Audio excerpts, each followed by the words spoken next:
Skråstek! Peace!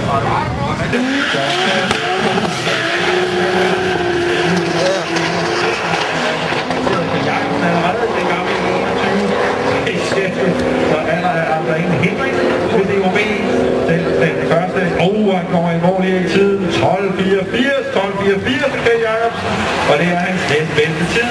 Dejan Ivanovic kommer i mål også i en flot tid. 13.62, udgangshastighed 188 og 182. Hvad siger du, Bølle? Så blokerer han hjuleren. Ja, man kan ikke engang køre bil, jo. Og så er vi klar igen allerede. Det er Michael Schmidt i venstre bane, 325 i 30 står der der. Og i højre bane er det Toyota Supra med nummer 403.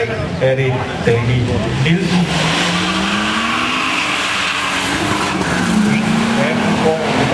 Hvor man kommer med op blandt de 8 bedste, men det skal jo ikke gå ind og blive levere et godt stykke race. Supraen er stukket af, kan jeg se. Det ser faktisk ud som om Michael Schmidt har et problem.